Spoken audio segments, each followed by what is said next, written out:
પારડીના સામરપાડામાં current લાગતા યુવકનો જીવ ગયો. ઘરની મરામત દરમિયાન દુર્ઘટના સર્જાઈ. પારડી તાલુકાના સામરપાડા ગામમાં ઘરની મરામત દરમિયાન વીજ કરંટ લાગતા 31 વર્ષીય યુવકનું કરુણ મોત નીપજ્યું છે. આ બનાવથી ગામમાં શોકનું મોજું ફરી વળ્યું છે. માહિતી મુજબ સામરપાડા ગામના રહેવાસી કમલેશભાઈ દેવુભાઈ પટેલ ઉંમર વર્ષ 31 પોતાના ઘરની પેજારી એટલે કે છાપરાના ભાગમાં વરસાદી પાણી ટપકતું હોવાથી તેની મરામત કરી રહ્યા હતા. તે દરમિયાન પેજારીના દાંડા સાથે વીંટળાયેલો વીજ વાયર ક્રેક થયેલો હોવાથી લાકડું પકડતા જ તેમને અચાનક વીજ કરંટ લાગ્યો અને તેઓ નીચે પટકાયા હતા.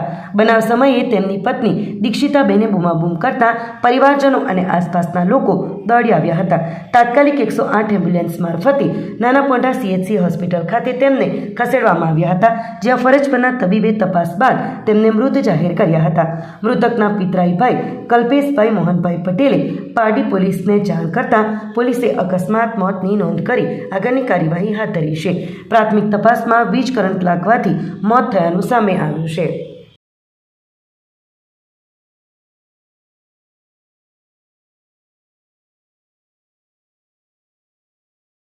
આપણી સંકલ્પ ન્યૂઝ ચેનલને સબસ્ક્રાઇબ અને લાઇક કરો.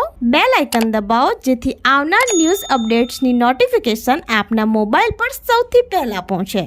Like, subscribe and share the video.